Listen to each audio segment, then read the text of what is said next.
So this month, and we're bringing this back. It's been a long time since we've done this, and it's a great time because we got a lot of cool shirts right now, is for either one of our big bundles, the RGB or the Super Bundle. With that purchase, you actually get your choice of any two shirts you want for under $1.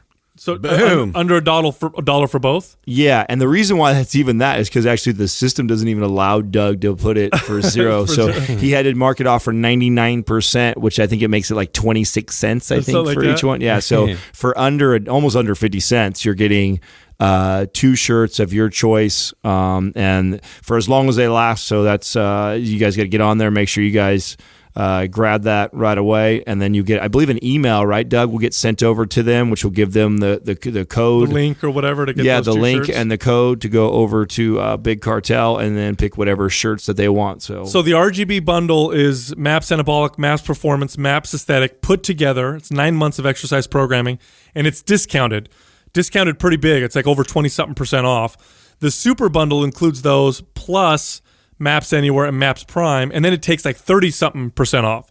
So enroll in either one of those and get two shirts for almost free. You can find those at mindpumpmedia.com. If you want to pump your body and expand your mind, there's only one place to go.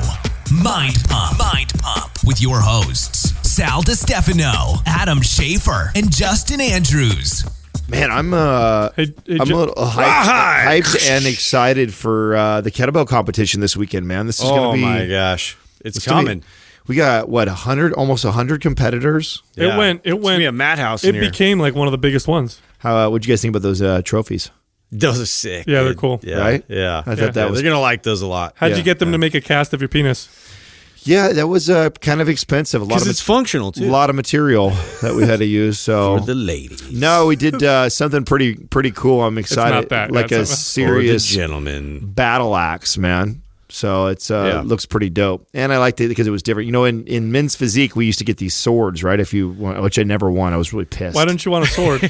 You got to win. You got to win. Conan sword. Who doesn't want a sword? No, I wanted a sword. You were pissed. Yeah, because I didn't get one. I wanted one. Absolutely, I fucking wanted one. If you win a sword, you won the whole show overall. Which, you know, even if you get first place, you still got to beat the overall, right? So that's like when Arnold and Columbo always went against each other, right? Mm-hmm. So they always Arnold always took him for the overall, but Franco always won like his class and the short class or whatever.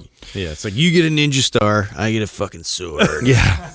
It is tough shit. It's a total, like, there's no, that's what I'm saying. It's like a badass sword. You get like nothing, dude. Yeah. You don't get nothing for second, dude. Oh, man. Yeah, not even get a fucking handshake. Yeah, a little BB or BB. And you guys, second place is a set of steak knives. You guys see our boy Arya too. He just took second place on his last. He's gonna nail. This is again 3 shows within 28 days. He did. Yeah, dude, he's a madman. You know what's crazy? How do you keep that up? I got a question. I was just going to ask you, Adam. Do you think it's easier for him to be able to do that because he's natural? You know, like to kind of stay in shape and stay lean? Do you think maybe he has less weight fluctuations? Or do you think maybe the benefit of just knowing his body better? Well, yeah, I would say I would give him more credit like that. For that. Yeah, because there's probably a lot of guys that run a lot of anabolics that think they know their bodies really, really well, but until you've put yourself in the type of because here's what I'm thinking. Like, I know a lot of guys who take a lot of gear and they'll take a lot of like fat burning type cycles and gear and stuff pre-contest, but then they have to go off to let their body reacclimate. And I guess if you're natural, you don't have to do that.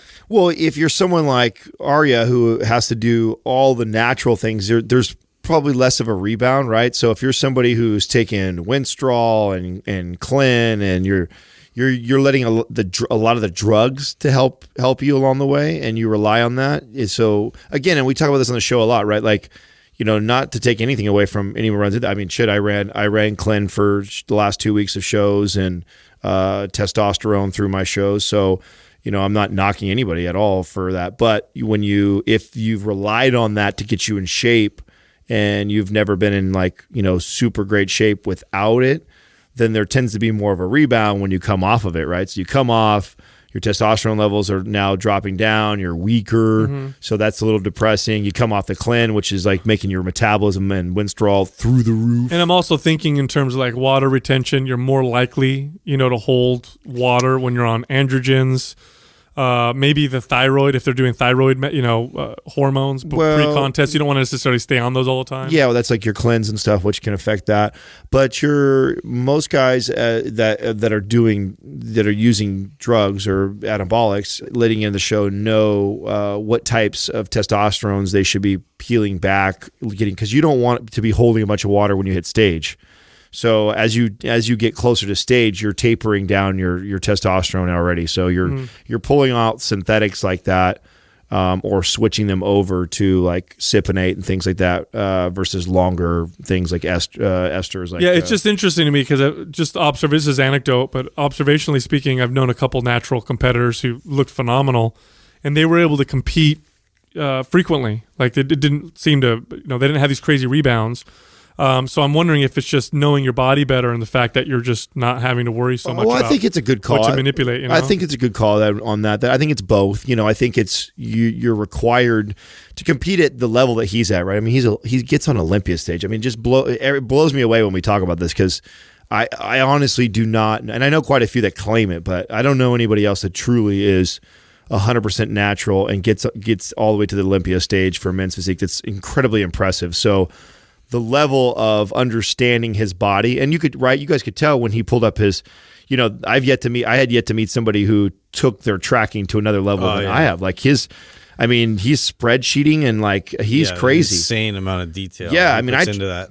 I tracked the shit out of all my stuff, but he was on a whole nother level. So, a guy to do that, he just knows his body so well, and he's not obviously not relying on drugs to get him there. So, there's probably less of that. Plus, what you're saying, there's stuff that's going on chemically, the inside of your body that you're changing and hormonally, which can, have to do with that. But I think more psychological and really understanding the body for these guys that blow up afterwards, because there's this, and that's that was part of the reason why I when we started this, I know we don't talk so much about competing anymore, but I talked a lot about it when we first started because I was just blown away by how many poor relationships with food and exercise existed within this, the professional level of competing.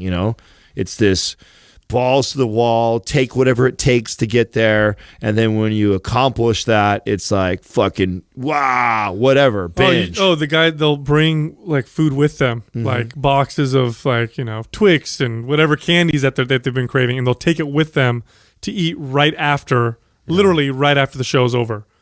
You know what I mean? Oh, it's super popular now, like for guys, girls, or, depending if you have a girl, like the partner buys them this just huge, grocery list of cookies and brownies and candy and just tons deep of dish pizza. tons of that.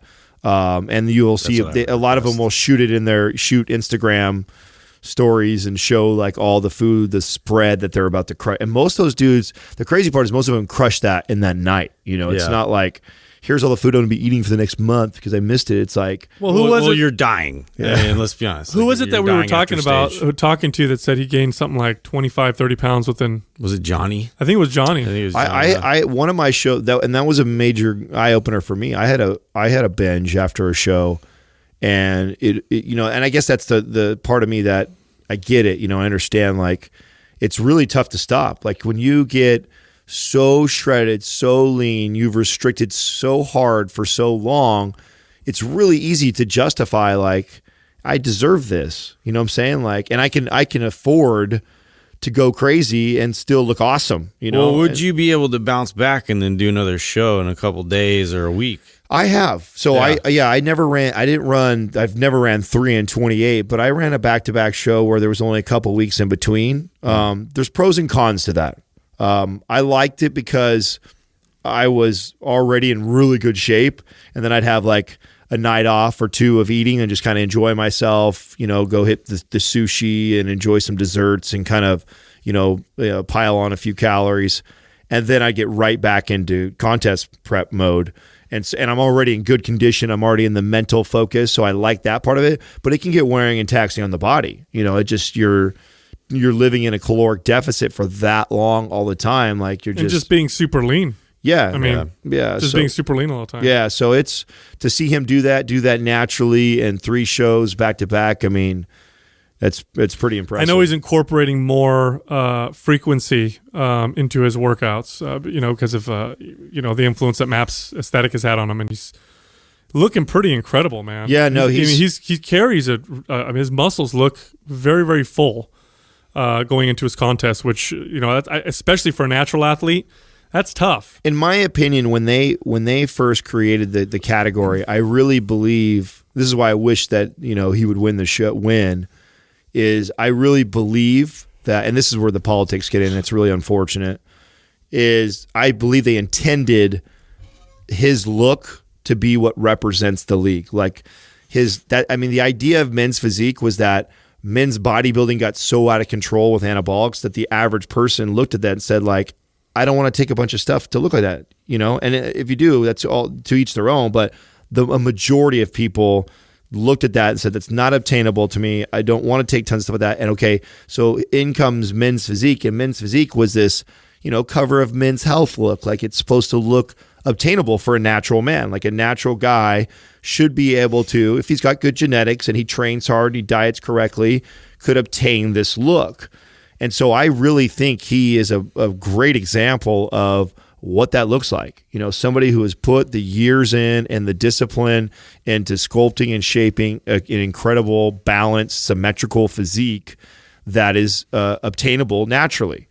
But unfortunately, like anything, just like bodybuilding, it's you see the look just progress, and it becomes, the freakier and more impressive you look becomes what wins. There's no sport more evident than female bodybuilding, how that went. When female bodybuilding first started, you ever look at pictures of like the female, like Rachel McLish. They look like women's bikini now. Like what women's bikini looks like. Women's bikini looks more muscular than the way female. That's what I mean. Started. Like the old bodybuilder women look. They were just very fit, looking. They were natural, and then it started to progress, and then Corey Everson kind of brought it to the next level, and then next thing you know, like these chicks are. I mean, they're on some serious gear, and they look crazier than I ever could even dream of looking like with my male body. It just got insane, and it became a very cultish kind of sport. Kind of destroyed it. So I think that's what they were afraid of, but they got to get better with that kind of stuff. Yeah, and it sucks because the IFBB and NPC are the most well known, and there's natural. Yeah, there's really not really any. Yeah, there's exposure there. There isn't any. And sometimes I think like, okay, well maybe if because the way IFBB and NPC is growing, it's insane. I mean, I was just blown away when we went to Aria's show, and that was. I mean, it'd be like you got. It was a packed house. Yeah, like every seat. That was prejudging. Yeah, it was. Yeah, for prejudging. It's crazy. It's crazy to see where it's grown. So I think okay, well maybe. When it grows so out of control and so big, maybe a lot of people that decide will start to bleed over into natural. Maybe you'll see this new. And we have buddies like our boy Jason Sinatra, who is a stud, an all-natural bodybuilder. He got on the all-natural Olympia stage and competed and looks badass and a great all-natural dude. But you just don't hear about that league. Like nobody really talks about it. And I know, what is it? Is it PNBA and what's another one? There's two. There's two. I have no idea. Yeah, and they're just not well known. They're not the guys that are all on the cover of the magazines are coming out of IFBB and so or WBFF. That's the other one that's really well known. But neither one of those are tested, so you can do whatever you want. So it's crazy to see the direction of it. I was very fascinated in the just the business side of it. There's so many businesses that are popping up around it because it's a growing industry. I wonder how big bodybuilding is, and if you compare it to like a more recent developed sport like CrossFit, which one is generating more revenue? Money? Yeah. Oh, for sure, CrossFit. You think so? Oh, yeah. No, not even close. I mean, once CrossFit hit, once Reebok signed with them, it just took that. It just goes to show you how cultish bodybuilding is. It's like this cult, it's still that way. Yeah, what's interesting is CrossFit also, I mean, they definitely absorbed all like different types of like supplements and like they're looking for all these extra like accessories and all these different things to go along with it. And you see how companies just boom, they just come in like flies and absorb that cult like, culture. And it's interesting. It's very similar. Well, they're both very similar. Hate it or love it, you got to respect what Greg Glassman did. I mean, of course. I mean, from a marketing perspective, I mean, the guy was fucking brilliant, dude. I'm sorry. People fucking love it. Yeah, I mean, Well, it's fun to watch. That's for sure. It's a spectator-friendly, resistance training-based sport. I can't think weightlifting, not nearly as fun to watch. Powerlifting, boring as hell. I was going to say, like Olympic lifting, like these kinds of things that are very specialized and specific. You don't get a lot of viewership in the Olympics. No, unless you're a weightlifter. Like if I showed weightlifting to my aunt, she's gonna be like, "Well, okay, who cares?" If I look show at her wrestling, dude. Look at what they took wrestling away from the Olympics because it wasn't exciting enough for people. So it's like you got to do WWF for that shit. Give them knives or something. Here you go. Do you think that it goes? Wrestling. Do you think that it eventually gets into the Olympics? What? CrossFit? Oh no. I believe it does. You think CrossFit does? I believe it does. I believe it does. I believe it. No, they would need to have it like more structured because they change it all the time. You have to be able to train for something specific. Here, it used to be. Why? Well, here's the thing. Why would you not do it exactly the way they gear? No. But why would they? I think I know what Justin's saying. Is you need some kind of a standard for Olympics. If they're going to go train at like an Olympic facility, like they train very specialized, every day for like they know their run inside and out. They know the weather. There has to be a particular the altitude. Mm-hmm. You know what I'm saying? What do you mean? Why do you think that would keep it out of the Olympics? Because the Olympics, that's the way that they review sports. So if I say, here's CrossFit, and they look at all these events, they're gonna be like, well, they don't. They're all different. Like this one has these 3 different lifts, and this run, this one over here has a kettlebell movement, and this and there and that.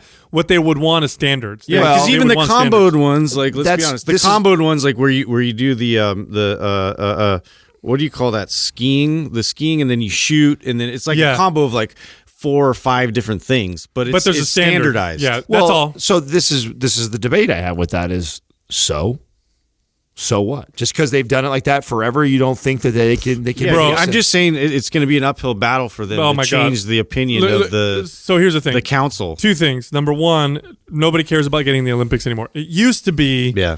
You start a sport and that's like the goal, like get in the Olympics, and that's like Ben Weider, Joe Weider's brother. Yeah, that was like the dream was to put bodybuilding in the Olympics. Today, like CrossFit, that's too subjective, though. Would CrossFit make more money in the Olympics? Well, first of all, to get in the Olympics, they'd have to prove that CrossFit is being competed worldwide, which it's on its way. Then they would have to prove that there's a standard of competition, and they would have to show the standard. They'd have to show a long lineage. Would it even be worth the time and the trouble? I don't know. I don't even think they care. Yeah, that's just the way it is nowadays. Like people don't really care anymore about getting certain events in the. Some events are important to get in the Olympics, like wrestling. Like without the Olympics, now where does wrestling go? Mm-hmm. Like without wrestling, without the Olympics, not a professional league or anything. No, there's high school and college in the U.S., which we have a huge pedigree. But then there's world competitions and stuff. But then they can convert them into MMA. Yeah, it would be like putting candidates. BMXing in the Olympics, which they could do. Like in the Winter Olympics now, you have like snowboarding type events and stuff like that, which they're starting to do. But they're all judged. Like you said, like if they evaluated it based off, if they had like 3 different workouts or something, you know what I mean? If they like broke it down, like you're doing Fran or whatever tested. Well, I think that's how we think, but that's what makes CrossFit unique, and the competitive side of it is that's just it, is part of the mystery of you don't know. And if you're going to be the best in the world, you got to be ready for whatever's thrown at you, and that's the idea. So I kind of disagree with you guys. I get where you're going, but I think you're thinking too much like a businessman consumer, whereas the Olympics they don't fucking think like that. Like they don't think the way you're thinking. They don't think, oh my God, people would love to watch this. The mystery behind it. They are terrible. Yeah, you don't think the Olympics are a business? I do think they're a business, but I think when it comes to evaluating and putting sports up, I think there's a lot more politics and shit involved. Yeah. Like Well, I'm not disagreeing with politics, but I think to discount that there's not major thought that goes into the business side of the Olympics is silly. You would have to. No. I mean, it's more politics than business. I'll tell you what. They're do you know how many countries? How many countries will host an Olympics? Will build a stadium for it? Will spend money on it, and then the Olympics is gone and it's a fucking ghost town. Like in China, there's what they did for the Chinese Olympics. There's these stadiums that they built. They're just there now. Do you make money off the Olympics coming to your country? A lot of countries lose money.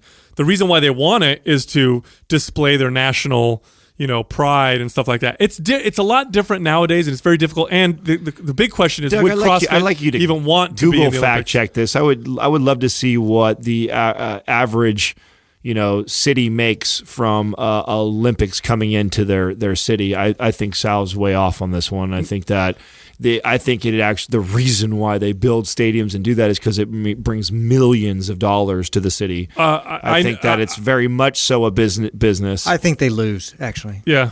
Yeah, Google it up. Let's see. Yeah. I've read lots of studies on how cities have lost money, but a lot of them don't care. It's like they want that national pride. Like China really wanted to demonstrate themselves to the world that they can organize this incredible event, and they did. Well, They did you make job. a lot of money is when you host the Super Bowl to an existing stadium you already have, right? Like, oh my God, does that bring a lot of business to your way? You definitely can, absolutely. Yeah, I know for sure. And also, you have to. I'm curious about the Olympics. Yeah, I think it's different though, like because you have to build these humongous structures, so that's definitely costs. Yeah, and you have to ask yourself, like, would CrossFit even be interested in doing the Olympics? Would it be wise for them to do it? I don't know. I mean, does that say that it made them $25 billion right there? No, that's I think it cost them $25 billion. Yeah, it's I'll tell you what, Brazil. In fact, there were protests in Brazil over the Olympics because people there were saying, "Why are you spending money on the Olympics when we need this poverty that's right there?" Yeah, we need all this shit. So it's like this big debate going on. What does it say there, Doug? It says strikingly little evidence that such events increase tourism or draw new investment. Spending lavishly on short-lived event is, economically speaking, a dubious long-term strategy. Yeah. Even what's funny? It's dubious. Even stadiums, even when cities build stadiums, what they'll do is and this is the debate too with a stadium, right? Let's say you're a city and you want to build a stadium so you can have a sports team. Where do they get the money for the stadium? A lot of them comes from your tax dollars. So they're taxing people to build this stadium that costs X amount of billions of dollars. Then they're going to put a team in there, and then the only people that can really afford to go to games are like wealthy people. And it's like this debate, like you're taxing everybody to pay for something that everybody's going to benefit from, and businesses aren't necessarily making money. It's actually quite the debate. But with the Olympics, when the Olympics is concerned, it's a lot of politics, not as much business as you would even think. It's just kind of crazy. Well, it'd be interesting to see. I still, financially or not, I still think they're heading in that direction. I think if you were to talk to like Glassman or you might even be able to Google that, like with thoughts on CrossFit moving in that direction to try and get in there. Well, like, I know bodybuilding is never going to get in the Olympics. Yeah, no, because now that makes sense because there's no. Well, bodybuilding is at least actually CrossFit has some metrics to work with, right? Right. Well, there's a lot of judged events there's synchronized swimming, there's all kinds of different events. That's a good point. There's a lot, but and bodybuilding is done all over the world. It's on. Yeah. It's You're right. It's a worldwide sport. The problem is the drugs. Like when Mr. Olympia won't be able to compete in the Olympics, now what? You know what I'm saying? Because most of the money that goes to bodybuilding comes from the U.S. and none of those athletes would pass any freaking drug test. Oh my God. That's so true. Yeah. Oh, see, it says there sports standardization for CrossFit. Yeah, that would be a big one. Justin, I wanted to ask you about Wim Hof. Yeah. You never talked I had a about great that. experience with that. Yeah, that's right. Because we hosted the Wim Hof. You didn't even look certification. cold, bro. Dude, I went into that arrogantly. I'm just gonna put it out there. Like we went through a bunch of the actual breathing techniques and the sequence that Wim Hof sort of he has a protocol specifically to how to kind of get to this like ecstasis state, right? To kind of get outside of yourself and to really calm down and tap into that autonomic system. So that was like perfect timing for me because like I had like the most stressful week ever, and it wasn't even like anything insanely chaotic was happening like specifically. It was just the accumulation of like many things, and then before that I actually I had the worst abdominal pain of my life, went to the hospital and everything to check out and get scanned, make sure nothing was super wrong with me. Just turned out you needed a good poop. Just turned out, man, had some blockage. How much of the actual course were you able to sit in on? Did you sit in? I did the first day, so I prefaced that because I had a lot going on. I didn't get to do the second day, but I sat in through the whole thing. So I went through the whole protocol, and so you do like these 30 breaths. So it's mainly focused on hyperoxygenating the body. So we don't take really big, deep breaths, and we don't really understand how to fill up your lungs completely. And so, did she talk about why that is? Why we're all short breath, or we're chest breathers? I think it's your posture, and it's just your body's just kind of acclimating to just being in a seated position, or just like doing daily tasks. Like you're not really you have to be really intentional to fill your lungs to that capacity. So they do studies on that, and they show that when people are in like moderately stressful situations like we have every day, right? Mm-hmm. That you breathe more shallow. Yeah. And that when people are placed in really relaxing situations, then they naturally will start to do the full diaphragmatic breathing.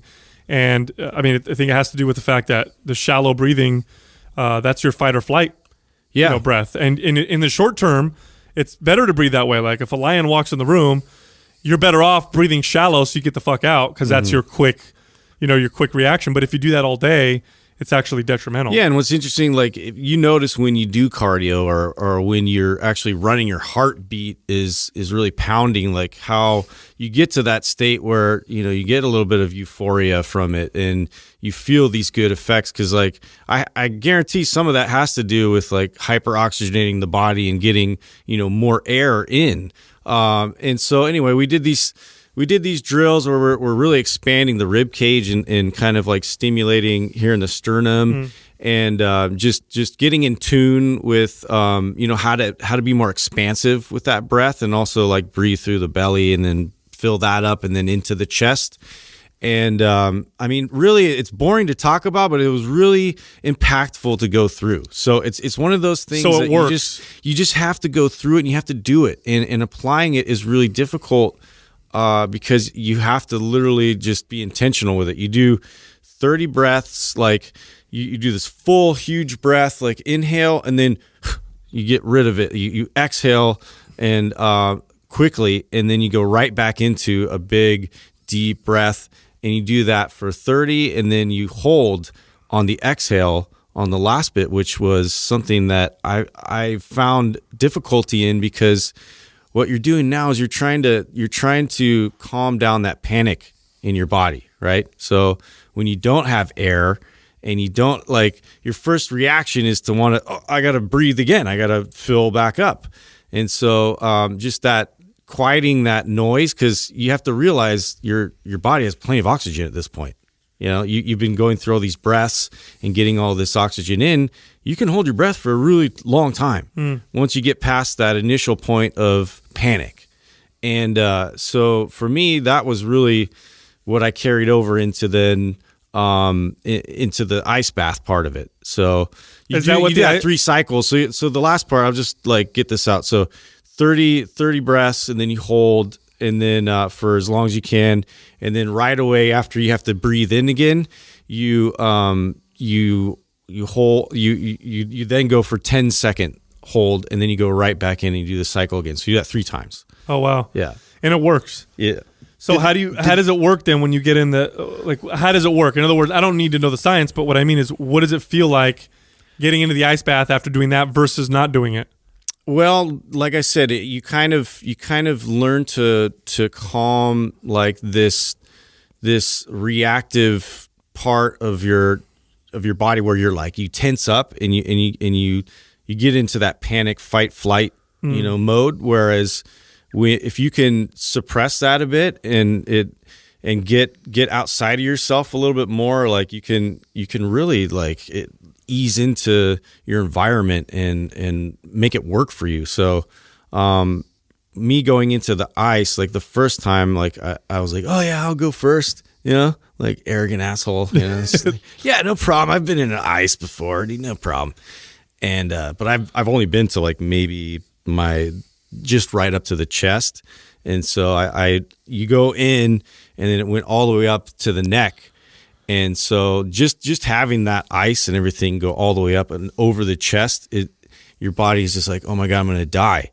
Oh, shit. Like I had this moment where my eyes got really big, and then I just looked up, and I seriously was in panic. And then I just remembered, because you lose it right then, because that's the first shock of it. I was like, I lost, oh shit. And I opened my mouth real wide. I'm like, trying to get breaths in, and I couldn't breathe because it's restrictive. So it's like a panic. It's a panic response. And then boom. And then that sort of kicked in where it's like, no, chill, relax. And then I'm able to start kind of getting into that breathing pattern and zone. And you have to keep your hands on top of your legs, so like the closer your limbs are, the less surface or area you have to get exposed to the cold. Mm-hmm. So anyway, I basically went through that whole process, and then it's really interesting because what you're seeking is how quickly you can get into that state. So it's a lot like all of a sudden I got myself into a flow state. Oh wow. Yeah, and it happened really fast because it was so shocking and gnarly that once it was probably like a couple seconds, maybe it was like 15 seconds, but you're in there for like 2 minutes. And so like the initial shock, the first time I did, I was like, oh God, I'm gonna die. And then I finally calmed down, and then, oh, this isn't bad. And then it was totally chill. Do you know when you read Rise of Superman, they talk about this is really like the process that you're going through is really similar to getting into the flow state, right? Mm-hmm. That's exactly what happens, and that's also why extreme sports have so much success with it, because it's this life or death. You feel like you're flipping upside down. Oh my God, I gotta dive. Like that's like the average person. Just if you were to try to do a double backflip off a fucking huge ramp, yeah, we all would go. Oh, so this is a lot safer way to do that. Yeah, right. Yeah, so which is great about it. Then that's what I appreciated. So so then after that, you get out and it's great because you get into this kind of horse stance. So it's kind of like a power stance. So you sit into it a bit. So you engage your muscles in your legs, and then what you do is you basically punch across, and you're doing like a core rotation, and you're really you're inhaling as you go one way, and then you're exhaling the other. Tai Chi shit. It's like Tai Chi, but it felt a little bit more like those Fijian warrior guys that are just like ooh ha ooh ha, and you do all that stuff, and they're playing cool music with Wim Hof. Actually, he writes his own music. He plays guitar, and he does this like cool tribal kind of cool. singing. And so there's a track like that going on. It was really cool, dude. It was like, for me, I'm not into the whole like, I hate to say this, but the more like the woo, like yogi kind of, it turns you off. Let's all get in it. Like I'm like, oh, okay, I can get Why into the voice? Like, well, let's and do this Like, talking about flow. Okay, so there's a reason why that is. Like it was like warrior. You require right now. Okay, so this is like levels of getting better at getting into the flow state, like your macro and micro levels. And so when you do something so extreme that you're a physical person, right? So putting you in a situation that felt life or death helps force you in. Thank you for bringing that up. Yeah, because for me, my initial reaction is to tense. And so what I do to overcome stress is to over tense. So like for me, like lifting weights, for example, like I want to squeeze as hard as I can to get through it. And my go-to operating system is full throttle, and for me to just barrel my way through and it. This is the opposite. And I could not do that, dude, with this at all. It really fucked me up. And you notice that when you watch some of the other guys that were a little more like had meditative practices, you could tell who actually has meditative practices in their program. Because when they got in, you just watch and their demeanor changed, and then they got into that state really quickly. And they were able to just chill in there. And I was like, oh my God, dude. I was like, It kind of makes you realize like how much of the difficulties we have in everyday life Fucking really our have to do mind. with just us. Yeah, in our is. mind, dude. You know, It is. like literally your body is telling you to panic, Mm-hmm. but you're not in any dangers. You know, sitting in ice water for 2 minutes, if you're a healthy individual, is not dangerous. You're fine. You're not going to die. But your body makes you feel like you are. At least your mind is. Mm-hmm. And we forget that we are the drivers of that. yeah. So did you get a chance? I love numbers and stats. Did you get a chance to hear her talk about, like, as humans, like how much it's been recorded that we can actually control our internal temperature? No. They didn't address that. I'd be interested to see what some of the. As far as, yeah. I know I've heard numbers like thrown out there. like you could like some It monks might have be been in their known notes, to, yeah. to be able to lower or raise their temperature by like 20 degrees or something crazy. Like that's crazy when you think 20? Well, there's Yeah, I a heard Vice. something There's a whole crazy. Vice document. That's what I wanna on know. Wim Hof. So I'm gonna have to go back and kind of go through that. Yeah, we need to 'cause look that up because 20 fascinating. 20 Yeah, no, I'm you'd just be like dead. I'm throwing some arbitrary number Yeah. out there. I don't know if it's Because even if you could raise it and lower by 4 degrees, that's like incredible. 20, my God, you'd be. I don't think your heart would. Yeah, I survive. know. That's But why I it want, is- I want to know if they talked about so it. that whole process right after that. So that was all to start like raising your core temperature again. And so like, you know, pulling all that, like you're drying yourself by intensifying your core and then your major muscle groups. And so, yeah, so it was interesting. And it's interesting to see where you have poor circulation too, with like your hands, your fingers, your feet. And for me, the second time through, I really noticed my feet, you know, not having as good enough of circulation. And so that's something that I would apply. You could even use like, just put your feet in an ice bath or like your hands specifically to work on improving that. Interesting. So, yeah. See what you know, it's interesting because we get in our own way a lot by saying things like, "Oh, I'm not into that woo-woo stuff. I'm not into that." And we've all said it, and it's like we get in our own way, you know what I mean? Because Oh, it totally. prevents us from Yeah. trying things that very well may have some incredible application. Like you said so yourself, like you could tell the guys and girls who meditated because they get in there Yeah. in that ice bath and they were able to chill, or, you know, no pun intended, Yeah. a little faster. Yeah, I think exactly, and I think that's an ego thing. You know, for me, it's just this. It's all in how it's presented, right? So if it's about improvement and performance, like this was more about human performance. Yeah, and, so you were like, and I'm doing it. controlling your. If it was about balancing your pink chakra, then you'd be like, I'm like, I'll sit this one out. You know what I mean? Like, I'm not gonna wear those pants and shit. I'm not doing it. damn. Well, you're a physical feedback guy, and this is why, like I Exactly. said, why there's a lot of success and why we've seen this rapid growth in extreme sports is you don't have a choice. Like Yeah. you get dropped into an ice bath, and it's like you start fucking panting like crazy, and you're gonna Yeah. be fucked, right? It's like Exactly. it kind of forces you fit where Oh, it was you so could sit good it- for me that, you know, I needed that. Right. So because yeah. sit you in a dark room, close your eyes and fold your legs and say, "Hey, get in the flow state." It's like, come on, bro, fuck off. You know, like all I'm doing right now is thinking about everything else, right? Step right up, all you bearded men and all you bearded ladies. This quad is brought to you by Big Top Beard Company, whose all-natural beard oil products not only make your beard smell amazing, but feel amazing too. Their organic essential oil blends transport you to manly places like the mountains, the desert, the sea, and beyond, all while encouraging a lot of beard nuzzling to boot. Buy it for yourself or as a gift for that special bearded someone at BigTopBeardCompany.com. Enter the discount code MINDPUMP for 33% off at checkout. Speaking of this weekend too, we had Brink in here. He sent over an email over to us. Had some, I know a lot of his clients listen to the show.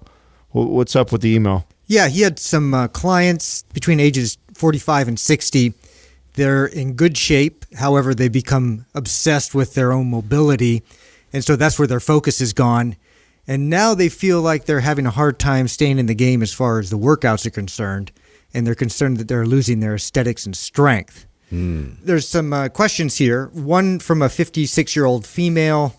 She's been in treatment with him for 1.5 months. And this is what she says. After a month of doing the mobility movements and not lifting, I'm starting to freak out a bit because I may be losing my muscularity.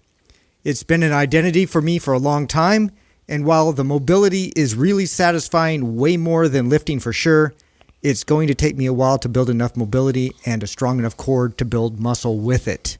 Any guidance about how to manage this identity change? I'm softening up and I don't like it. This is close to home for me. This is what I'm going through right now. So I can totally relate to this. Being a guy who, if you've listened to this podcast since the beginning, I've been, I used to say, like, I'm all show, no go. Like, all I care about is I want to look good, And, of course, I was in men's physique, so that was my main focus. And now I've made this transition into, mobility.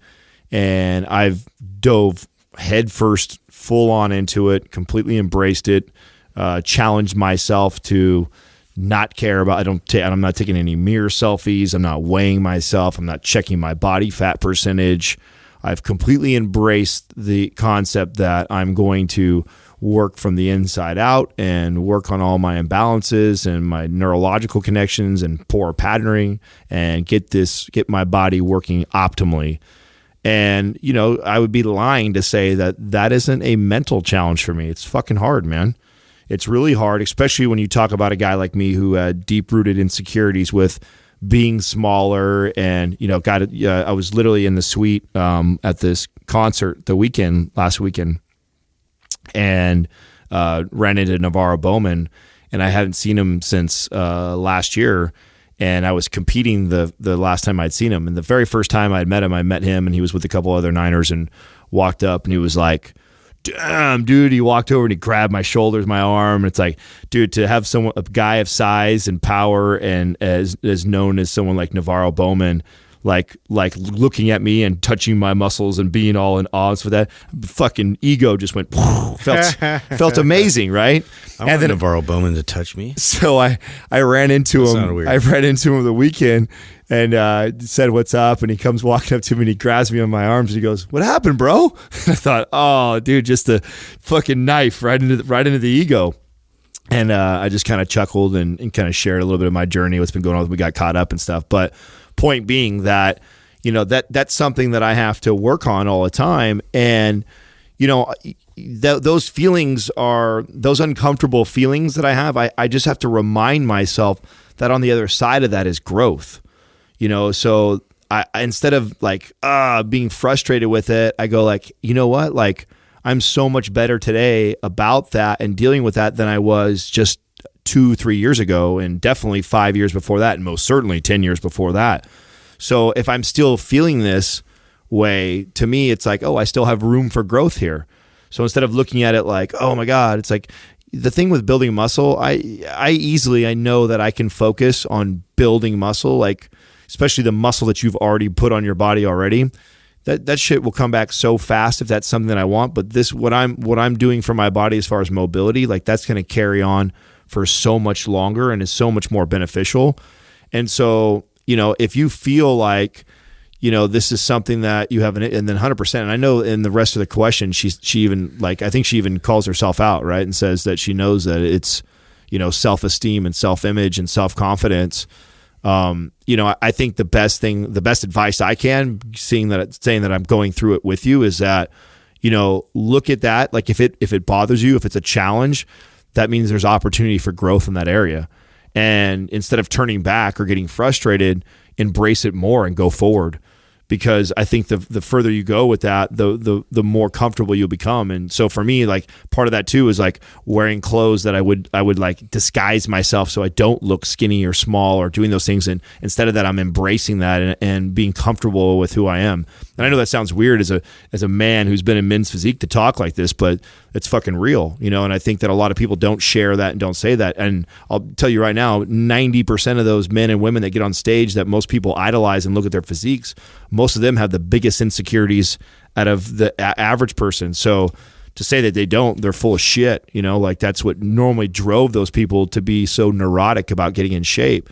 So for me, if I feel like I'm struggling with that, then that's a reflection for myself that there's a lot of room for growth still there. So I think when we look at this, so a couple things with her. She's been doing this for 1 month, okay?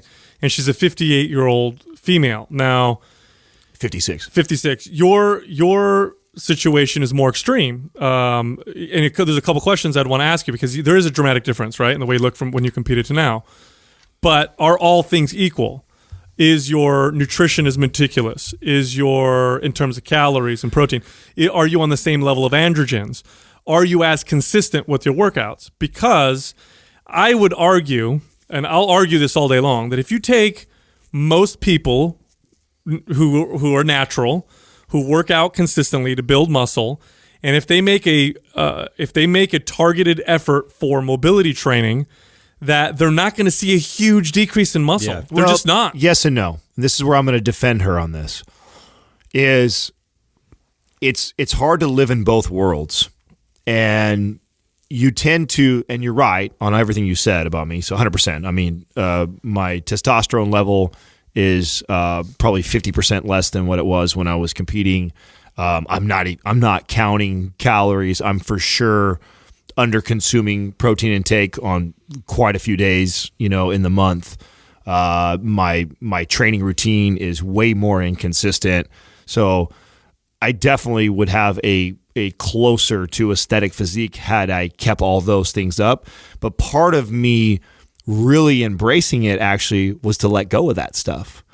So and maybe that's part of where she's going through that too. And I looked at it like you went all in with it, yeah, instead of trying to hybridize Fuck it. Yeah, keep both Fuck together. yeah, because then I feel like I would be flirting with one and not really fully committing. Like there's a reason why committed is tattooed on my forearm. Like if I say I'm going to do something, I'm going to go all in. And if I'm going to truly say I'm going to do there's somewhat polar energy forces. They right? are. Yeah. They are. And that's my point is that yours is pretty extreme in the sense that you were a competitive physique competitor. This is 1 month in, and she's talking about how she's afraid of losing muscularity. I bet you if we saw her picture from the beginning to the end of 30 days, we wouldn't notice that big of a difference. I think more of this is in her. I think much more of this is in her mind. All of it's in the head. That's what I'm trying to get at. Is all of it's in the head. But it's okay. It's okay that she feels this way, and I can identify with, making a shift from being someone that was so heavily focused on building a muscular physique. And the reason why I can identify so much is because I guarantee I'm even more extreme. But that's what I meant by, go deeper. You know what I'm saying? Let it go. Let it go. It's not. I'll tell you right now. You could, as hard as you've worked. I've worked for 15 plus years on building this muscular physique, and I completely have let that side go to completely focus on mobility. And you're right. Sal's right. I could be having more of a balance. I could be focusing. I could keep more of an aesthetic look while I'm doing this but that's just it. Part of this process for me is letting that go and not caring about it and being okay with that. So by me kind of letting go of all that is also me kind of challenging me mentally that I can be okay with it. Now, what you're going to see with me real soon here, so ironically that we're talking about this, is I'm about to shift gears again and really dial in all my training, my diet, tracking my steps again. And I'm going to start to build on this really mobile physique that I've been working on for the last year. So you're going to get to see both. But part of me really embracing this mobility side too was knowing that it was what I needed, not only physically, but also mentally. And part of that had to do with I wanted to let go of that. And I am intentionally not caring about muscularity. I get that, but I'm wondering how much, if you took the typical, gym rat, someone who's consistent with their workouts, if you took them and changed their workout from focusing constantly on building mass and changed it to more mobility, full range of motion type movements, and their diet doesn't have to change. If they're eating healthy before, they could eat the same after. It's just the workout that changes. I don't think you're going to see people, except for those that are on the extreme levels, I don't think you're going to see people go from this dramatic change in how they look. Yeah. I've done it many times. My body weight changes a few pounds, which is nothing. If I go strict, conditioning, mobility type stuff versus we've had people do MAPS Performance who've come out and said, I'm surprised I built more muscle. It's surprising. I think most of this is misconstrued, oh shit, if I stop training like a bodybuilder, I'm gonna lose all this muscle. Well, I knew too that if I was going to really embrace the mobility side, that I couldn't. I felt it. Like I would start training and I would get that itch, that drive for the bodybuilder side of me to build muscle when I knew damn well that I need to be putting more work into my mobility. And you know, when you're training and you're lifting heavy and you're trying, I mean, we created programs to live in both worlds. So let's be honest, it's possible. It's integrative. Yes, it's integrative. It's possible. You can do it. But where I'm going with this and where I can just totally relate with how she feels right now, and if you want to break the psychological part, then the answer isn't find a way to do it to make sure you keep as much muscle and find mobility. It's embracing it. Yeah, no, I'm not saying to find a way. I'm saying for most people, if you're not cutting your testosterone in half, you're not going from eating 3,500 calories a day to eating 2,000 calories. You're not doing all these other crazy drastic changes, which, by the way, had you done those changes and kept your routine complete bodybuilding, you would have seen a dramatic change in your body. Well, I can speak to from strength element of it, right? So just living in the mobility side for quite some time, like a lot like Adam is talking about, like there's a period where you really start to kind of get into that phase where like this is benefiting my body. I'm doing all this for my joints and I'm trying to work on range of motion and I feel really good and charged and all this. Now I have to kind of, if I've been focusing on that for a long enough period of time, there's a lot of like friction there for me to now ramp back up and start working on my strength gains and start deadlifting really heavy again and, squatting heavy. And so it's a challenge. Let's be honest. Like, so either way, like, it's benefiting you, but at the same time, like you already you need to start thinking ahead. You need to start adding and implementing these things. So now we can kind of bridge our way back to that integrative approach where it's all included. And remember, and keep this in mind, like if you start making, it can take some time. Like I took my belt off and changed my grip on deadlifts for like 8 months. I didn't deadlift over 450 pounds for 8 months. And I was a regular 500 plus pound puller all the time. And I had to drop the weight, go double overhand grip, take my belt off. I didn't lose any muscle, or if I did, it was a little bit. It wasn't much. It wasn't totally noticeable. I just went back to using my belt again, and I can already see I'm getting close to where I was lifting before, but now I feel more connected to the weight and I feel different. I think for most people, you focus on mobility. If you lose aesthetics, it's going to be small. When you go back to training for aesthetics after having fixed a lot of your mobility issues, you'll probably achieve better aesthetics, better balance, better movement because your range of motion and control will be much better. Yeah. In the long run, your aesthetics will benefit. Now, I'm not talking to the super small minority of people who go on a stage and compete because that is such an extreme expression of aesthetics that in order to look like that, you have to be that extreme. You know what I'm saying? You have to do all the stuff that's extreme to do that. But most people, like this 56-year-old woman, if she fixes her mobility issues, connection issues, and then over time, let's say over the course of 6 months or however long it takes, because it can take a while, it can take as long as a year, right?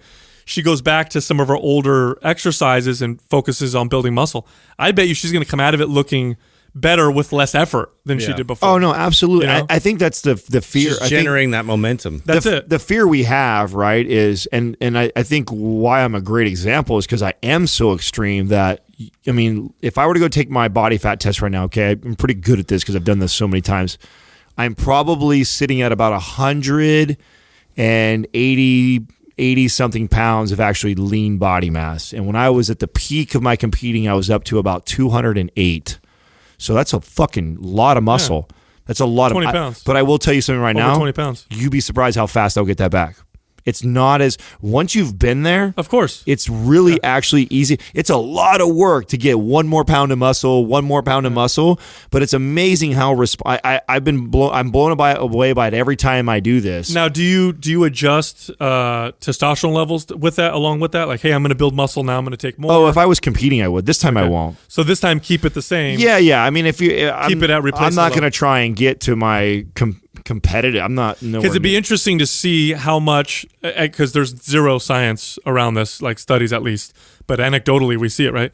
It'd be interesting to see how much that makes a difference. You know what I mean? Versus, okay, here's the androgen levels I was at before, and this is how much lean body mass, and now how much lean body mass. Yeah. I mean, it'd be interesting to see if you could match it. Yeah. I think if training. I think if I was, lifting here's the thing, like there's times like now where I know I need to lift for muscle reason, like to build. Like if I want to keep building size or maintain size, I go into today's workout. But then in my head goes, what I really could use is like an hour of just movement, mace bells, Indian clubs, doing some of our maps anywhere and priming, fortification sessions.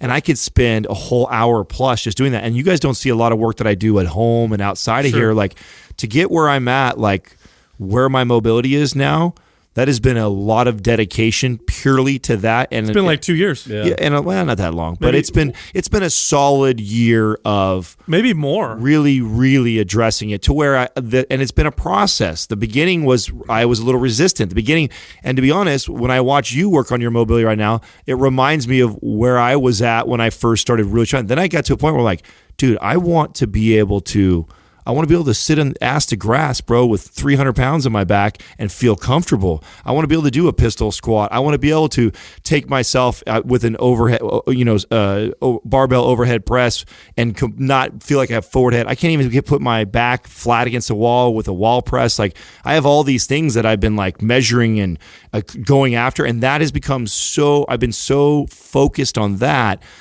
all the other shit is not a priority. And, someone who's 56 may have as many imbalances as I do, and that could require a lot of that work.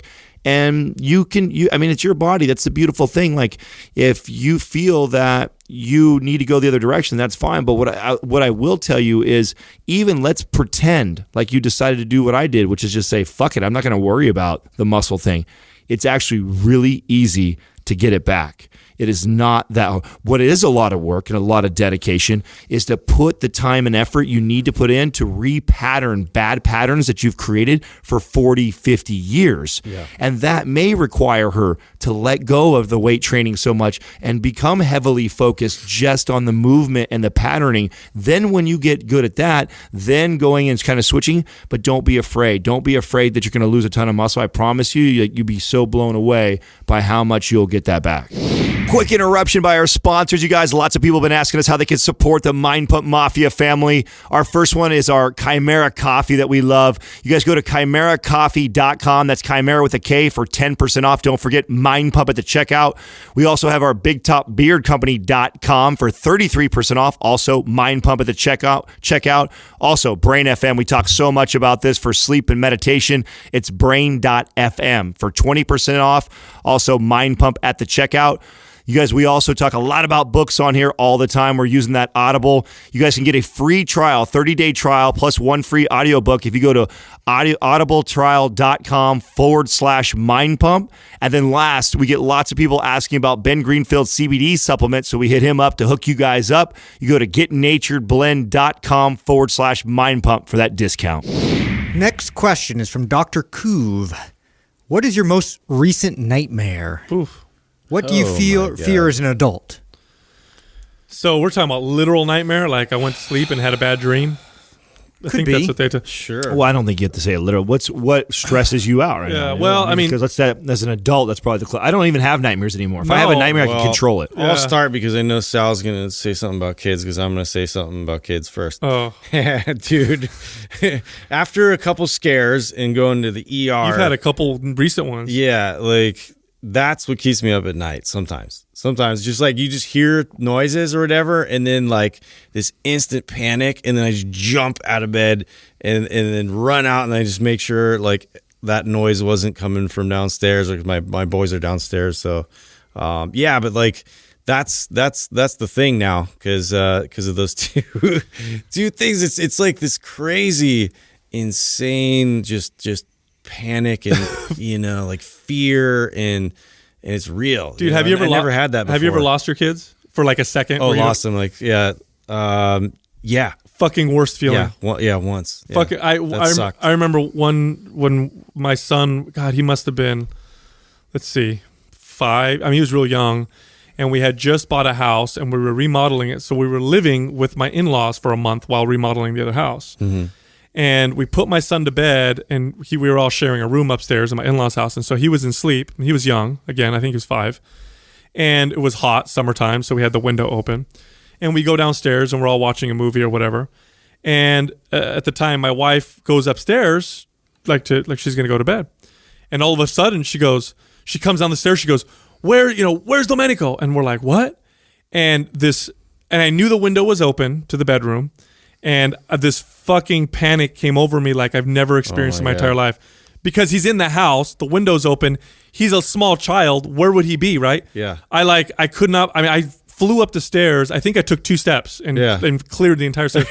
And what had happened, superhuman like reactions, like crazy. And what had happened was he had walked into the closet and fallen asleep. And we couldn't find him for a grand total of 1 minute. No. It was literally 60 seconds, but it was the most Felt like a lifetime. terror. The most terrifying 60 seconds of my life. Brutal. And you know what's funny? I don't know, Justin, if you kind of realize this yourself, but I realized after having kids, like there was nothing to be scared of before I had kids. Like I look back, I'm like, what the fuck was I worried about? Yeah. Well, it's trivial. Like that's how I feel about it now, but like, but it was real then. Yeah. But I mean, like just the face, like, so yeah, my son was choking and he had swallowed a marble, and it was like a big marble and it was lodged. And so like, my wife was the first to find him and then brought him upstairs, and I was like, dead asleep. And then she's like, ah, and then I was like, ah, and then she's the nurse. And so she's calling, and I figure like, hey, like she was like losing it. And I was like okay, I have to be the one to like keep everybody together here. And so like, it was okay, here's what we're going to do, and meanwhile, like my son's turned white, and like, and so we opened up the freezer door, and we have him in there just to calm his throat so he could breathe in cold air. And then that was able to loosen up a bit, and it was able to kind of pass. But and then the ambulance came and everything, and then it finally just went all the way. And so we were good, but like it was like lodged there for like, and you couldn't get it. You couldn't do Heimlich. You couldn't do any of that. It wasn't stuff. in his windpipe though. No. Okay. So yeah, we dodged a bullet with that, and then he just passed it out. Scary. Yeah, I mean, that was the scariest things that ever happened to me. It gives me anxiety. It does, dude. Besides kids, because that's an obvious one. What would be one of my biggest nightmares would be to be in a situation where you feel like, for me at least, where I'm worthless. You know what I mean? Like, okay, I want to start a business, or I want to go become employed or do something like that, and I don't have anything to offer anybody, and I feel like I don't have any value. I think that would be that was a nightmare for me for a little while. And I think it was mainly because I did not go the formal education route. I went, I worked for a large company, I managed gyms, and then I owned my own business, and there was a little bit of that insecurity of not having a degree, not having those letters or whatever, that diploma, and having a little bit of the fear, like, whoa, like, am I going to have value if I need to go work for someone, or if I got to start something else?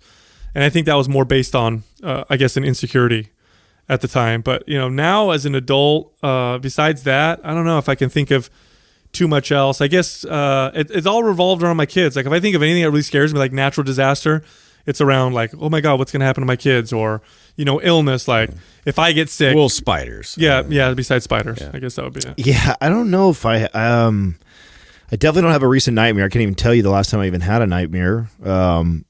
And a fear as an adult. Fuck me, dude. I don't, and I think this is where I'm like Sal, maybe. Like, if there is, the only thing I could relate to this is if what stresses me out, or what could like cause like a major state change for me, where I'm just like super irritable, or I flash on somebody, or I'm out of character to where it's just keeping me up at night. I can't sleep. I'm really good though now. I think of being aware of when I feel that coming on, or if I get like that, and putting into practice some of the things that I do to bring that down and to relax. And for me, it's kind of similar to what Sal said. Like mine is getting stuck in this place, like where I don't have growth, right? Where the business isn't growing, where I'm not growing, where I'm just kind of like, that clock puncher, like even though I'm the furthest thing from that. But that's part of what makes me not that guy. Is that's a big fear of mine. Like, and I know in the back of my head, I've always like when I dive into something, right, and we're going to build a new business or do something, I go like, well, I always know that if shit doesn't work out, I could always go this. I could do this job. I could go work for somebody from 9 to 5. I could make, 6-figure income and I could live and I could be fine. But that's my greatest fear. Like, that's not what I ever want to do. And I think that's what motivates me. And there's this, fear inside that could happen. And so that's a lot of what drives me. Now, when I realize that it's bleeding into my relationships with others is when I address it, right? So, really easily, like in this current business that we're in right now, and I've already experienced this multiple times where we go through these growth spurts or where we hit these lulls and the business seems stagnant. And in business, you're either growing or dying. It's not, anyone who ever says that it's stagnant or staying the same is full of shit. So, the moment that it's stagnant, that's the moment it's dying to me. So when we go through those moments in the business, it stresses me out. It'll keep me up at night, and that will drive me crazy. Like, I don't have nightmares. I don't do that. If I had a nightmare, I've at one point in my life, I've figured out how to control them. So I normally end up stabbing the guy and killing him, and I come out to be like the superhero, right? Or bring the chick home, like, So yeah. Nightmares actually go my way. So it's whenever they start off bad, but they end up really heroic. So you do lucid dreaming.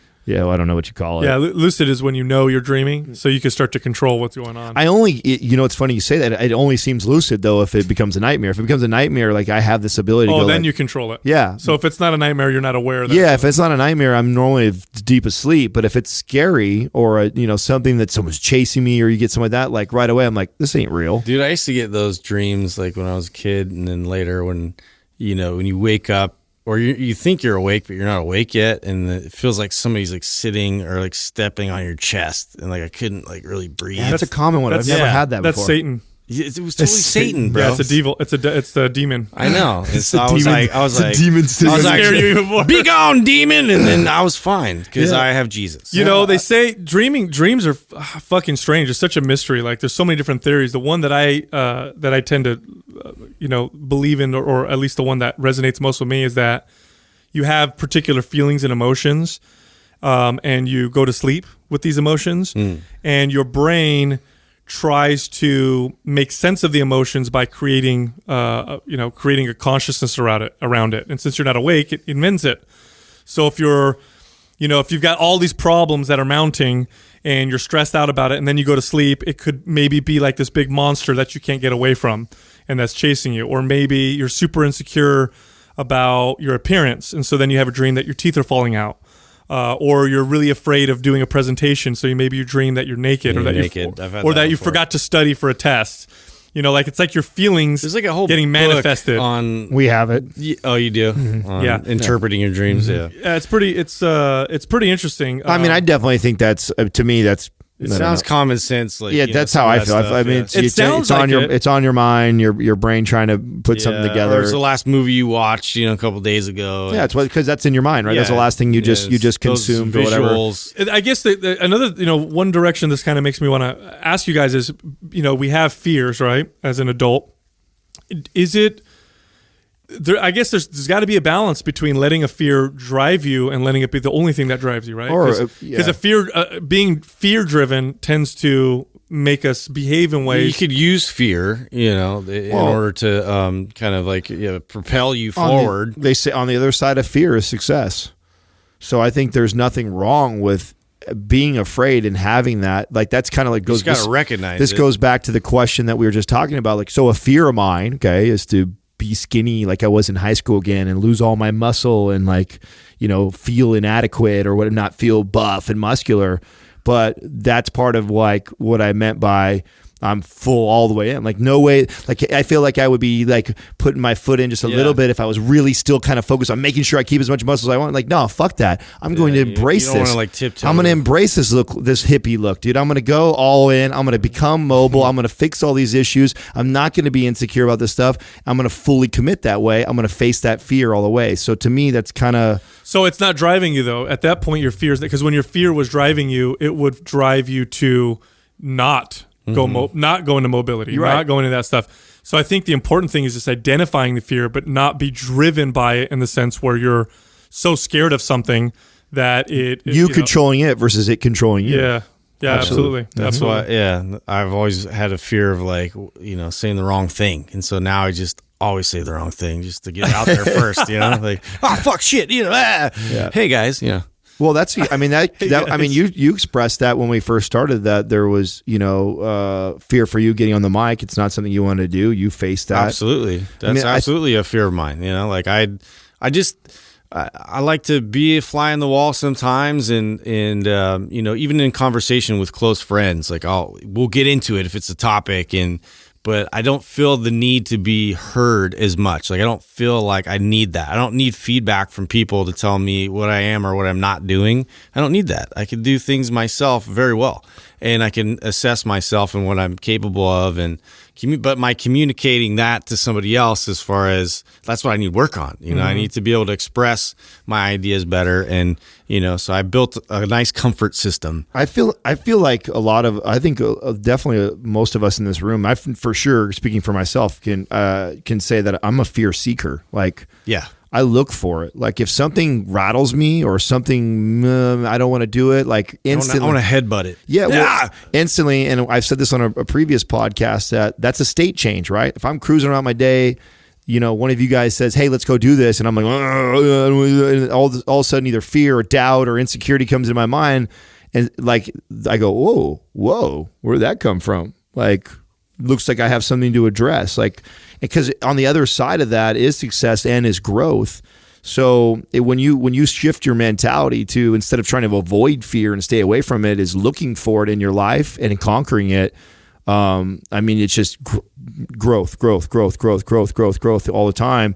I don't know. It's tough for me to find it. And I tell you what, like I'll let you know when I come across another thing that's that, and I'll address it. Probably the closest thing to that now is the losing all my muscle, which I'm no longer afraid of.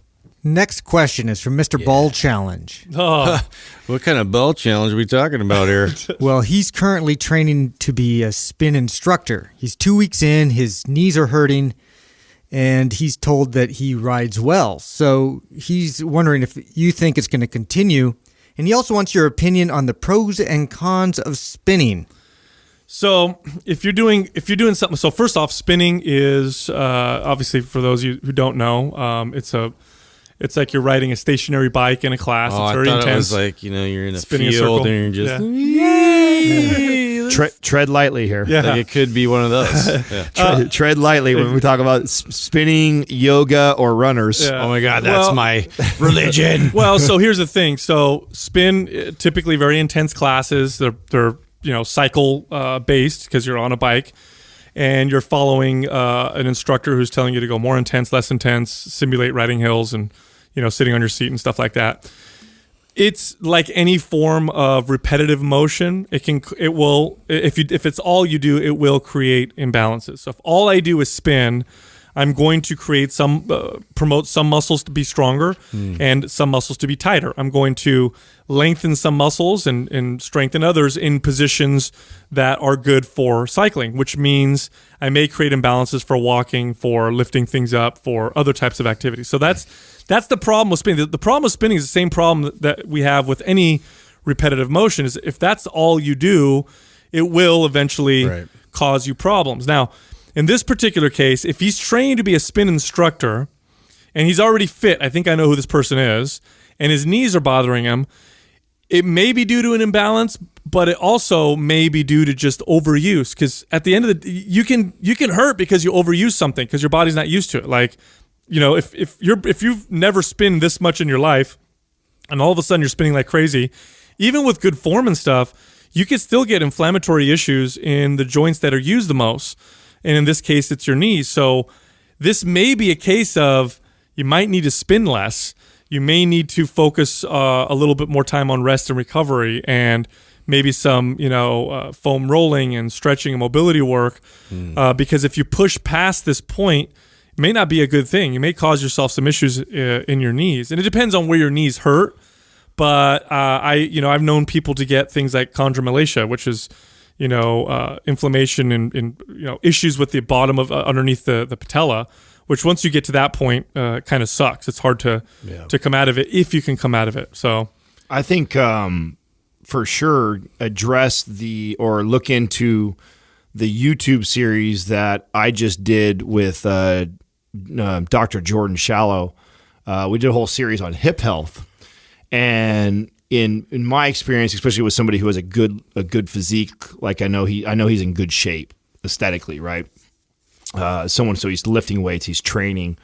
When I have somebody who their knees are bothering them from doing something like all of a sudden cycling, a lot of the times it could be related to hip health, and it could be overactive muscles and underactive muscles that are going on, and a lot of times related to the IT and TFL, and your IT runs all the way down and inserts in the front of the patella, and if that's super, super tight, that can cause stress on there, and then all you're doing and then when you're pedaling, that's all, quad, hip flexor dominant to do that, so a lot of anterior muscles that are going on there, so you could be super overactive and tight, so opening up the hips and making sure you have good mobility before you get in. So priming your body before you get into your cycling class. I would look into that.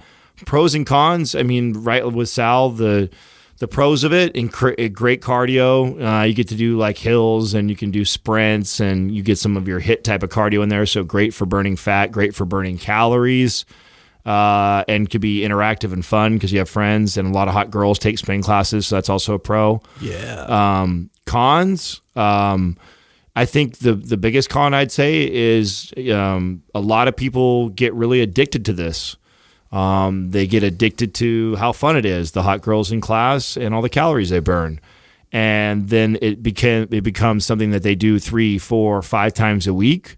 And there's not enough of the other stuff to keep them very balanced, and it becomes something that is the only way that they can get in shape is when I take spin, I'm in the best shape of my life, and well, to go along those, along that pathway, I can relate on the sense that like I went through a period of just playing basketball as my get in shape, and that was my workout, and just stepping outside the gym and getting really into the conditioning element of basketball and just the explosive movement. And I mean, there's a lot going on, but at the same time, like it was wear and tear on my joints. It was wear and tear on my ankles, my knees, like my lower back.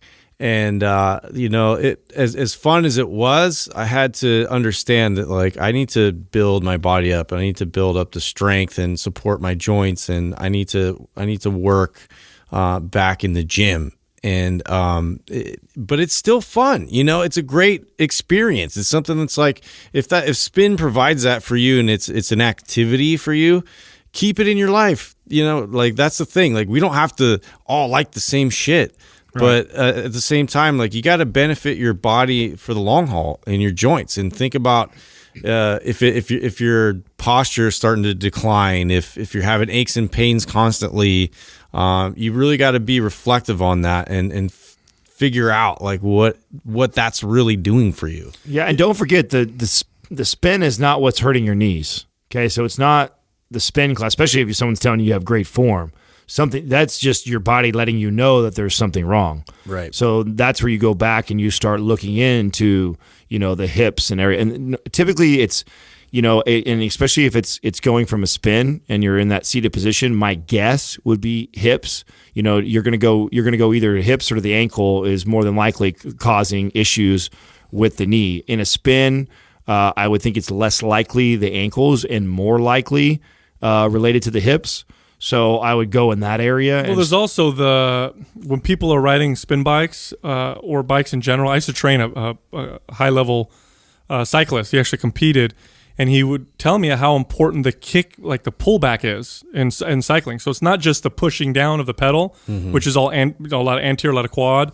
It's also the pullback and then the extension with the ankle. And it doesn't contribute the majority of the power in cycling, but it does enough to where it'll make a substantial difference. It definitely could be ankle. I mean, I would go there too, although it's less likely for spinning. It's less likely. It's more likely hips So I would look into that direction if that's what's going Now, on. my experience with cyclists is the knee pain, and it depends where the knee hurts. But my experience training cyclists, a lot of the knee pain that people will complain about is where the patella tendon meets the tibia. So right at the tibial, tuberosity. And people will feel it like right down here where they'll get sore in their knees. And one thing that may help, and this is not a cure, it's just will alleviate some of your symptoms, is after you're done with your spin class, is to sit in a deep quad static stretch, which should take some pressure off that patella tendon because it'll loosen up the quads. Your quads are already super warm and pumped from your spin class. So you just get into a deep quad stretch and really hold them for a while and then come out and see if that helps. I've had some success with some of my cyclist clients with doing that, and where it was hard for them to change anything because they were in the middle of training for an event. Our Best 99. Are the MAPS programs applicable for someone who is morbidly obese or in very poor shape? So I think we should first define what morbidly obese means, because that's another fraction level of the community. Yeah, that's another level, right? Obese, there's obese, and then there's morbidly obese, and it's defined in medical terms as someone who is between 40 to over 50 in terms of the BMI. So it's a pretty heavy. Which we're person. talking about mostly like 300, 400, 500 pound people. It depends on your height, right? Yeah, of course, but I mean, you're pretty big, and it makes up 6.6% of the population, which doesn't sound that's huge. Really high though, if you think about it. It's 15 million Americans. Man, it's 15 million Americans, and that's the it's a lot number of rascal scooters. The number of morbidly obese Americans over the last 10 years has jumped. Although you mean those are the motored ones? Yeah. Or the Lark. I get around. That number has gone up something like 50 or 70%. Like the percentage of morbidly obese has grown tremendously over the last 10 years, which is really crazy. More information, more knowledge, more tools, and yet we're still going that direction. We're losing the fight, boys. It's pretty scary. And here's the thing: when you're talking about morbidly obese or very, very poor shape, you're talking about very deconditioned individual. Somebody who, if I've had clients like this, right? They've come and see me, and their workout consists of. Oh my God, Doug! Thanks, Doug, for that picture. Appreciate that. Holy hottie! For that, those individuals will come in, and their training will consist of standing up off the bench, sitting down on the bench. Oh my God, what is that? It'll consist of lifting their arm above their head. Trying to get good posture. It'll consist of very basic movements. What word did you just Google, Doug? I want people to be able to see this. Morbidly obese. Okay, just quite a bit. Just go images. But you know what? So let's be honest. Oh wow, there's even where all the worst places are in America. Oh, the South. Click on that. The South wins. Texas is that high. Wow. I think Mississippi was the fattest state. It's like there's a world percentage thing next to it. My God. Yeah. So let's address. We can all agree, like, if someone is morbidly obese, like, MAPS is not the program for them. Moving, like, actually just moving the body is the program for them. Yeah. Somebody who's in poor shape, though, who's on their way maybe to become morbidly obese and actually they don't have to ride in a scooter to get somewhere. They actually can, because most people that are morbidly obese aren't even leaving their house, right? No, they can barely get out of their chair. Yeah, I mean, getting up and down from a seated position is very, very difficult. Yeah, somebody at a morbidly obese is looking to do things like, gastric bypass just so they could live and survive and knock off 100, 200 pounds just so they could eventually get up and move. So we'll address someone who's in really poor shape and maybe heading that direction. And yeah, absolutely MAPS is. But we would regress that. And MAPS Anywhere was, when we first were creating it, I remember we were talking about this, hey, we're going to create this at-home program. So let's create something that, people will be able to do this. One, they could do like the Shaun T fucking super intense. And then they can also be for somebody who really lacks conditioning, mobility, and can work out. And so that was why we kind of flipped that program on its head.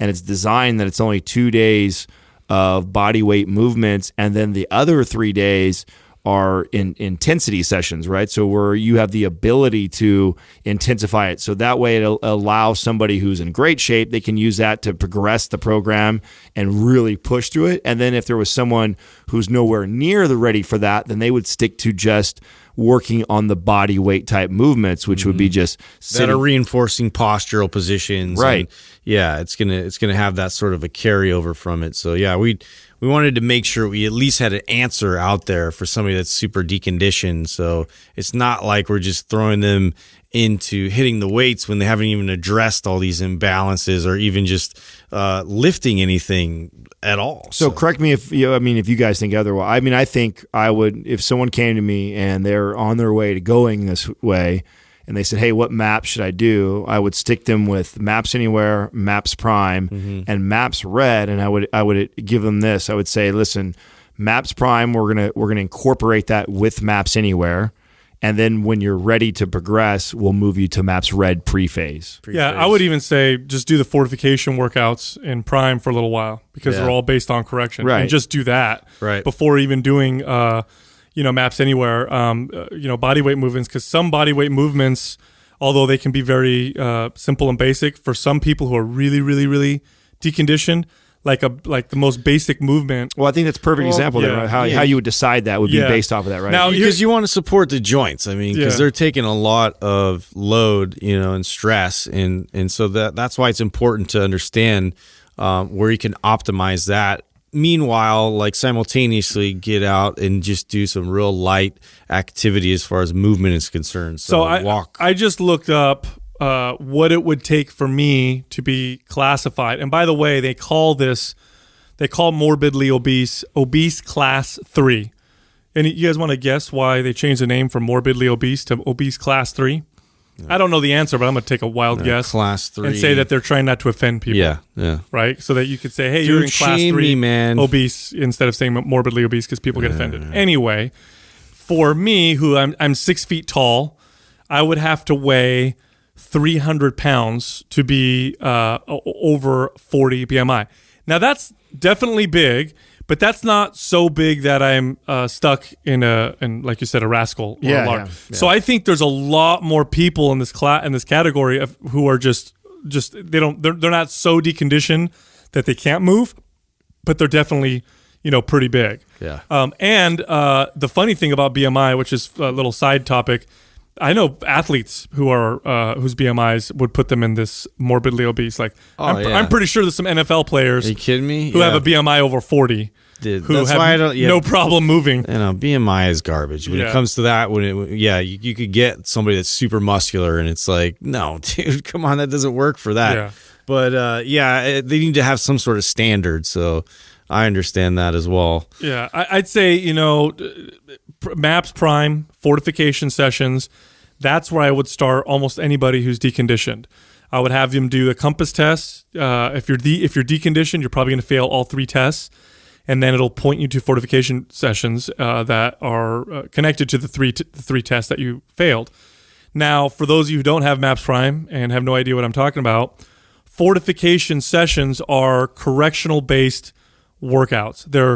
They're exercises put together and programmed to correct major muscle recruitment patterns and imbalances. And the focus of the workouts is not just different because of the exercises, it's also different because of the intent. For example, a seated cable row, or even a machine row might be present in a routine for building maximum muscle or bodybuilding or even for strength. So it may be the same exercise, but the intent's totally different. Like if I'm having someone who I'm trying to put in correctional type workout and I'm having them do a machine row, cable row, I'm having them use very lightweight, even for them, lightweight, not just lightweight relative, but even for them, something that's really light that they could do pretty easily. They could pull the weight back pretty easily, but the intent is perfect form, like bringing the shoulder blades back and depressing them and pausing at the top of the rep where you're squeezing and coming forward with nice control, making sure the shoulders don't rise, making sure that the wrists don't curl, that I'm not getting this, that everything stays straight and tense, that I have good core stability. The intention with correctional exercise is as important, if not more important, than the exercises themselves. Because if I take that same exercise and put more weight on it, it's no longer correctional, because that person's recruitment patterns will revert back to the old one. So if you're listening, you don't have a MAPS program, and you're super deconditioned, that's the way you should approach your workouts. You should approach your workouts with perfecting your form and practicing your form, and maybe take videos of yourself doing them and seeing if you can identify discrepancies between right and left. And you can see that, your shoulders may not be moving the way you want, or your hips may not be moving the way you want.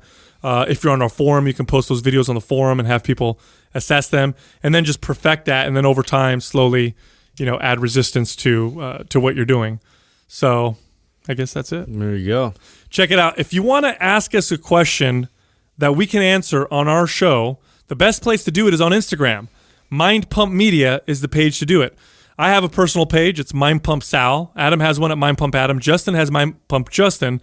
And also at mindpumpmedia.com, we are still offering 30 days of coaching for free. All you got to do is opt in, and you get it. Thank you for listening to Mind Pump. If your goal is to build and shape your body, dramatically improve your health and energy, and maximize your overall performance, check out our discounted RGB Super Bundle at mindpumpmedia.com. The RGB Super Bundle includes MAPS Anabolic, MAPS Performance, and MAPS Aesthetic. 9 months of phased expert exercise programming designed by Sal, Adam, and Justin to systematically transform the way your body looks, feels, and performs. With detailed workout blueprints and over 200 videos, the RGB Super Bundle is like having Sal, Adam, and Justin as your own personal trainers, but at a fraction of the price. The RGB Super Bundle has a full 30-day money-back guarantee, and you can get it now, plus other valuable free resources at mindpumpmedia.com.